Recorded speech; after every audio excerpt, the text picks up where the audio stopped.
ভাগিনা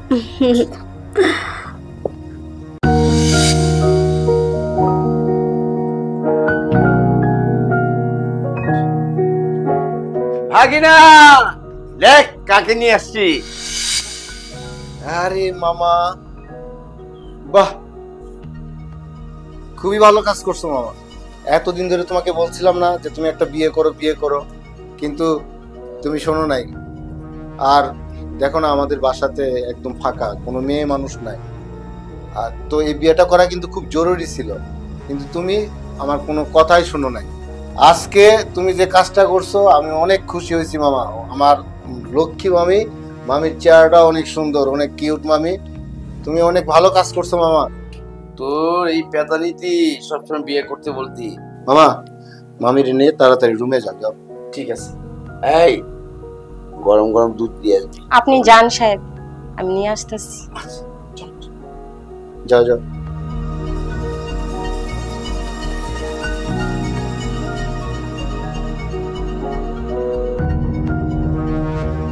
সুইটি, জি এই স্যার। যে মামারে 2 গ্লাস দুধ দিয়ে আসি। যা।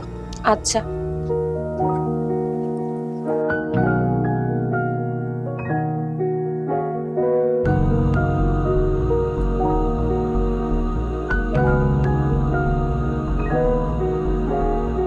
শোনো, আজকে আমাদের বাসর, তাই না? আজকে কিন্তু আমরা কথা কম বলবো, বেশি বেশি ভালোবাসবো।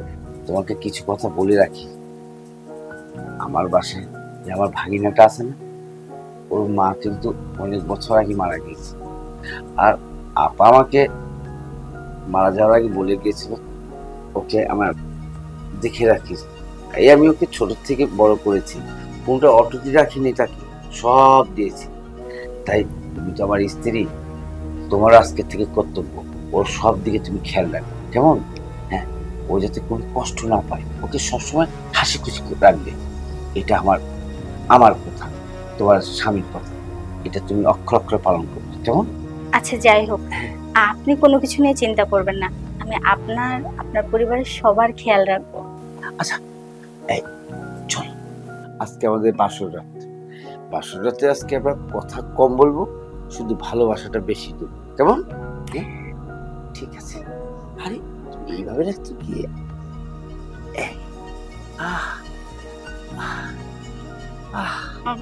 আমার না লজ্জা করতেছে। লজ্জা? তোর চেয়ে বেশি আমারও লজ্জা লাগছে, কিন্তু আজকে লজ্জার কোনো কাজ নেই, কোনো লজ্জা থাকবে না। তুমি আমার স্ত্রী, আমি তোমার স্বামী, কেমন? আসো, আসো।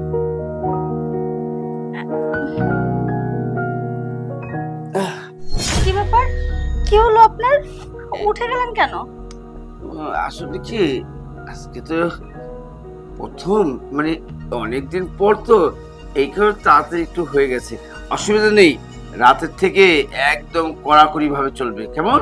হ্যাঁ, এইটা কোনো কথা হলো? আপনি কিছুক্ষণ আগে বললেন যে আজকে শুধু ভালোবাসা হবে, তার মধ্যে আপনি আসতে না আসতে আপনার শেষ হয়ে গেল।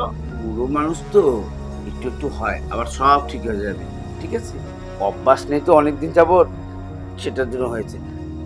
তোমাকে কথা দিলাম সব ঠিক হয়ে যাবে, কেমন? আচ্ছা, আমি যাই, একটু ফ্রেশ হয়ে আসি, কেমন? কি ব্যাপার, কাজ করা হচ্ছে বুঝি?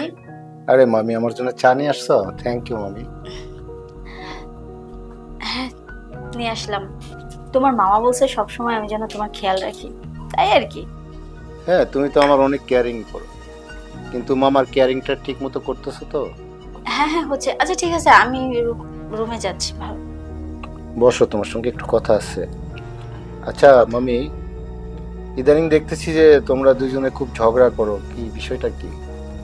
ও না না, তেমন কিছু না। আরে তুমি আমাকে ফ্রেন্ড হিসাবে শেয়ার করতে পারো সবকিছু, বলো না কেন, কি হয়েছে বলো। আসলে কি আর বলবো, টাকা দিয়ে তো আর সবকিছু হয় না, কিছু তো চাহিদাও থাকে, কিন্তু সেটা এখন বুঝতে পারছি। আমার না ভালো লাগছে না। আচ্ছা যাই হোক, তুমি কিন্তু দেখতে বেশ স্মার্ট, কিন্তু তুমি এখনো বিয়ে করছো না কেন? বিয়ের শাদী আসলে, তুমি কিন্তু অনেক সুন্দর, তোমার মতো যদি একটা মেয়ে পেতাম তাহলে হয় বিয়ে করতাম। আরে ধুর, কি যে বলো না, অতটাও না। আচ্ছা তুমি ওখানে বসে কেন? তুমি চাইলে তো আমার পাশে বসে কথা বলতে পারো। আর তুমি আসো আমার এখানে। আমি যাব? আচ্ছা ঠিক আছে, ওইদিক যাও। কাজে ডিস্টার্ব করলাম না তো? না না ঠিক আছে। মামা কি বাইরে গেছে?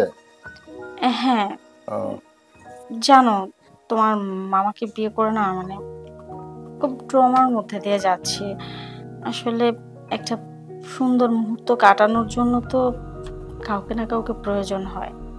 তোমার মামা কিন্তু বাসায় নেই, চাইলে কিন্তু তোমার যা খুশি সবই করতে পারো। কি বললো? এটা কি ঠিক হবে মামা? আহা চুপ করো তো, মামা মামা করছো কেন? এত সুন্দর একটা কথা বললাম, ভালো লাগেনি বুঝি? ঠিক আছে, তাহলে এখানে কেন? চলো আমরা বেডরুমে যাই। আর না, বেডরুমে যেতে হবে না, এটাই সুন্দর। না না না, বেডরুমে যাই চলো। কারেন্ট নেই, বেডরুমে প্রচুর গরম। আরে চলো না।